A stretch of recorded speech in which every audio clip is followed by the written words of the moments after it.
They framed her for stealing the secrets she built, but when Raina decoded the truth, she discovered something far deadlier. She wasn't the victim of a cover-up. She was its final experiment. The microphone screamed through the conference room like a wounded animal. A sharp, metallic shriek that sliced through conversation and laughter, freezing every movement. 300 faces turned toward the stage, where Derek Halden stood, his custom navy blazer catching the ceiling lights, as if they were stage spotlights meant only for him. I knew what was coming before he even opened his mouth. 22 years in corporate warfare had taught me to recognize an execution before the sentence was spoken. Raina Moreau. Derek's voice boomed, amplified and self-assured, each syllable stretched just long enough to savor the moment. Your services are no longer required at Halden Dynamics. The words hung in the air like smoke after a gunshot. For a moment, the entire room seemed to hold its breath. I could feel 300 pairs of eyes swing toward me. Some shocked, some sympathetic, most just quietly calculating what this meant for them. I rose slowly, letting the sound of my heels echo against a polished marble floor. Years of boardroom decorum held my posture upright even as my insides burned. I had weathered layoffs, mergers, betrayals, but never something this public. Derek smirked, the corners of his mouth curving with practiced cruelty. He was the son of Victor Halden, founder of the Empire, and the very definition of inherited power, confident without merit, ruthless without understanding. His fingers tapped against the podium in a rhythm that spoke of privilege, of a man who had never built anything but enjoyed destroying what others had made. Effective immediately, he added, his tone sliding into satisfaction. The murmur started then, soft at first, then spreading through the crowd like static. People whispered behind hands, heads turned subtly, but I caught the looks. They knew me. I was the architect of everything Halden Dynamics had become, the one who built its backbone when it was still a scrappy dream. I was the woman who arrived before sunrise and left after midnight, the one whose code kept the empire alive. But Derek didn't care about foundations. He only cared about corner offices, about his reflection in glass towers, about credit without creation. I walked toward the glass doors, my reflection multiplying in the sleek panels on either side. The Halden Dynamics logo glared down at me, silver letters gleaming under the artificial light, almost mocking me as I passed beneath it. 22 years. That's how long I'd given this place. My mind drifted back to the beginning, to a small converted garage that smelled like oil, coffee, and ambition. There had been no marble floors, no digital walls, just a handful of dreamers sitting on second-hand chairs and believing we could build something revolutionary. I remembered my aching fingers typing code through endless nights, the flicker of old fluorescent lights, the hope that tomorrow would bring investors. They'd called me obsessive back then. Maybe I was. But obsession was the only thing that built something that could process millions of secure transactions without collapsing, something clean, efficient, and precise. Something mine. As I neared the exit, my thoughts slipped to my father, to the memory of his voice, rough and warm before the stroke that changed everything. I had coded from his hospital room, my laptop balanced on my knees while the machines beside him beeped rhythmically, a metronome for survival. The medical bills had arrived like storm clouds, each envelope heavier than the last. But I couldn't stop. Halden Dynamics needed me, and back then, I thought I needed it too. 6 months ago, Derek had walked into my office with that same smooth smile he was wearing now. "Come on, Raina," he'd said, leaning against my doorway like he owned the place, which, technically, his family did. "I need full access to the core system. If I'm running the company, I should understand how it works." I hadn't looked up from my screen. "The system has protocols for a reason," I'd replied. "Some doors should stay locked." His smile had faltered then, just for an instant, revealing the first crack in his carefully built charm. "Then I guess we'll see about that," he'd said quietly before walking out. And now, here we were. The moment I reached the glass doors, the first alert appeared on the massive wall of monitors, a single red square blinking in an ocean of green. It was small, subtle, most people wouldn't have even noticed it. but the technician monitoring the system did. I saw his posture shift, the sudden panic in his eyes as he started typing furiously. Another alert, then another. Within seconds, the monitors looked like they were bleeding red. Transaction errors, authentication failures, data retrieval disruptions, each one cascading into the next like dominoes falling in reverse. Minor glitch, Derek said, waving a dismissive hand, his voice steady for the audience's sake. Restart the servers. Sir, the lead technician began cautiously. We should diagnose first. These errors aren't random, they're following specific pathways. I said restart it, Derek snapped, his composure slipping. He still didn't understand. He never had to fix anything in his life. The screens went black. The room fell utterly silent. Even the hum of the air conditioning seemed to stop. Then, one by one, the monitors flickered back on.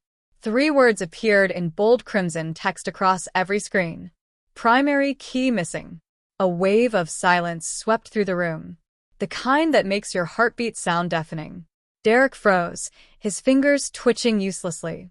What does that mean? He asked, the bravado in his voice already faltering. The lead technician swallowed. It means the system doesn't recognize any administrator. We're locked out. The realization hit the room like an earthquake. Executives grabbed their phones, whispering frantic calls to clients. Project managers barked orders that went nowhere. I could hear the buzz of incoming calls from partners across the globe, millions of dollars frozen mid-transaction. I stood quietly by the door, watching it unfold, the chaos, the fear, the poetic justice. And then came the sound that made the air itself shift. Footsteps. Heavy, deliberate, echoing down the marble corridor. The doors flew open, and Victor Halden strode in. He didn't enter a room, he claimed it. His silver hair gleamed under the conference lights, his eyes sharp and furious. What have you done? He demanded, his voice slicing through the noise like a blade. Minor technical issue, Derek stammered, trying to recover. We're handling it. Handling it. Victor's voice was ice. He moved to the monitors in 3 strides, staring at the flood of red errors. His reflection glowed crimson in the glass. We're hemorrhaging clients. Our stock is plummeting. The East Coast grid is completely offline. It's not my fault, Derek blurted. The system was poorly designed. Victor's hand slammed onto the desk beside him. That system ran flawlessly for 22 years, until today. Until you. The room went still. Then Victor turned to me. Raina. It was the first time I'd heard my name spoken by him with anything resembling emotion. Please.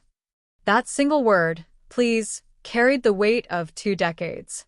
Victor Halden had never said it to anyone below his suite, maybe not even to his own family. The system needs its primary administrator, I said softly. It was built that way, for security. Then fix it, he said, desperation cracking through his authority. Whatever he did, whatever it takes, just unlock it. But Derek wasn't done making things worse. He pushed past the technicians, nearly knocking one aside. I can handle this, he said, voice trembling as he approached the main console. I have biometric access. He pressed his thumb to the scanner. The system chirped, access granted. For a fleeting second, he smiled again, victory gleaming in his eyes. Then he began typing command strings, his hands shaking. The monitors flickered once. Twice. And then every single one filled with the same message. Authorization rejected. Primary key missing. Lockdown enhanced. A collective gasp spread through the room.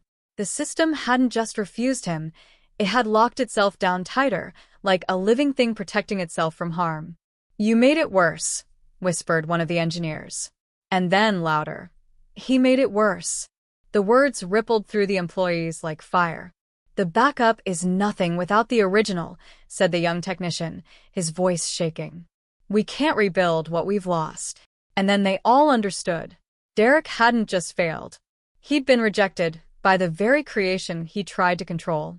The next morning arrived wrapped in gray clouds. Raina Moreau sat on the balcony of her apartment overlooking the city, the mug of coffee untouched beside her. Sleep had eluded her, replaced by the echo of last night's revelation. The encrypted drive Leon had left behind was no ordinary leak. It was a detonator. Inside were months of correspondence between Victor Drexler, Nexus Dynamics CEO, and offshore accounts under false subsidiaries, proof of insider trading, data laundering, and something darker, covert contracts tied to defense surveillance. Raina's hands trembled as she scrolled through the names. Government officials. Investors. Even charities being used as laundering channels. Her heart raced as she reached the final file labeled Project Seraphim. It refused to open, encrypted beyond standard protocols. But Leon's note, written hastily on the back of a printed spreadsheet, held only one line. If you reach Seraphim, you'll know why I ran. Raina inhaled sharply. Leon wasn't running from guilt. He was running from whoever created this. Her phone buzzed, shattering the silence. It was Evelyn Ross, her mentor and the company's HR director, one of the few she still trusted. Raina, I just got off a call from Victor's office. He's furious. He's calling an emergency board meeting this afternoon. Whatever happened last night, it's bad. Did he mention me? Raina asked quietly. He didn't have to. You're the reason they're panicking. Be careful. The call ended, but Evelyn's warning stayed. By noon, Raina stood in the mirrored elevator of Nexus Tower, her reflection split into fragments by the glass, the image of a woman walking toward her own storm. The air inside the boardroom was suffocating. Victor Drexler sat at the head of the table, flanked by legal advisors and the company's CFO, Damon Kells, a man with a reputation for turning loyalty into leverage. Ms. Moreau, Victor began, voice smooth as silk. We've received reports of unauthorized access to classified archives from your workstation. Raina remained composed. Unauthorized access? The system I built records every keystroke. You'd know if it wasn't me. Damon leaned forward. That's precisely the problem. The logs show your credentials were used. The projector flickered to life, revealing screenshots of her user ID accessing encrypted folders at 2:14 a.m. Raina's breath hitched. That was when Leon's drive had unlocked. Is this a setup? She asked, scanning their faces. Victor smiled faintly. No, Raina. It's an opportunity to cooperate. Hand over whatever you've taken, and we'll handle this internally. No police. No press. She stared at him, understanding the subtext, silence in exchange for survival. I don't have anything, she said evenly. Victor's eyes darkened. Then we have nothing more to discuss. Security escorted her out. But Raina wasn't done. Not yet. She drove straight to Leon's old apartment. The building was nearly empty, the hallways echoing with every footstep. Inside, dust covered everything except the desk, recently disturbed. Someone else had been here. Her pulse quickened when she noticed the window latch broken, a strand of dark thread caught on it from a corporate uniform. She turned toward the desk drawer.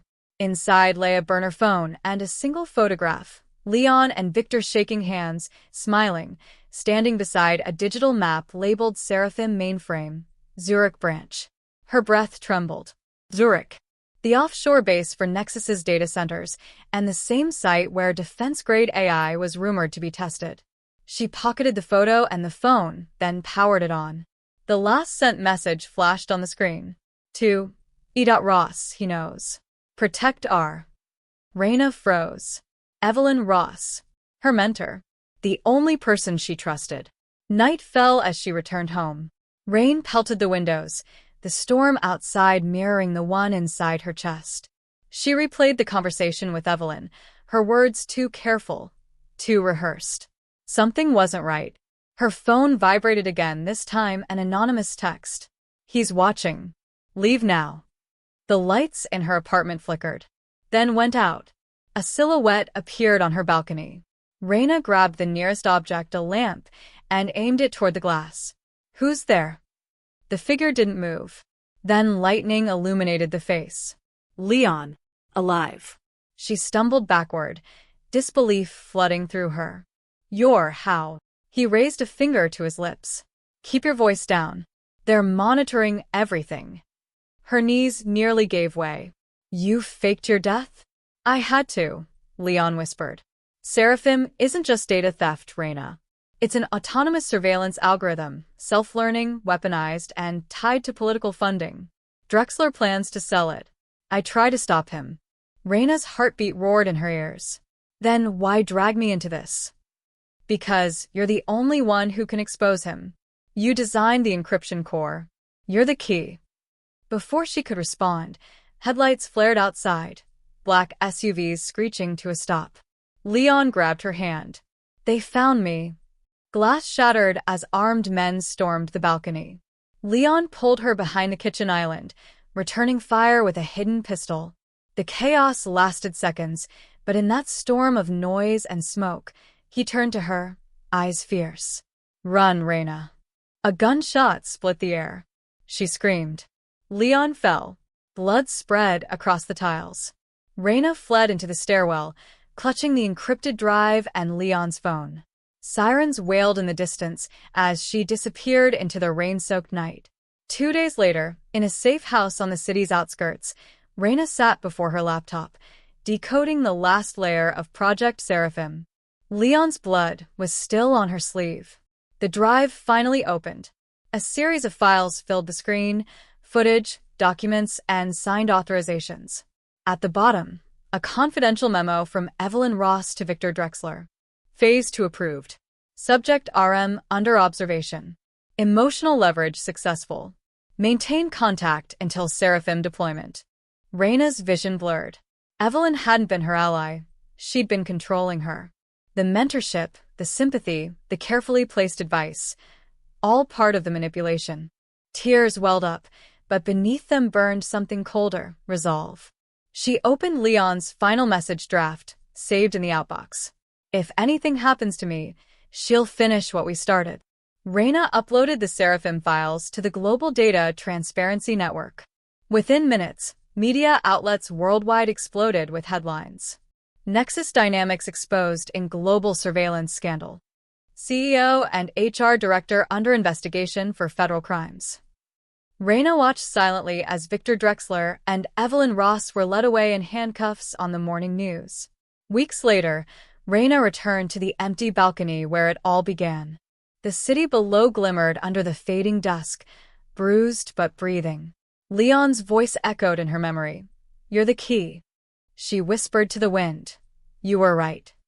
Then she turned off her phone, tucked the drive into her pocket and walked away, disappearing into the crowd, free at last. But as the camera of fate panned away, a new message blinked on Leon's old burner phone lying forgotten on her desk. Phase 3 initiated. Target relocated, Moreau. The screen went black.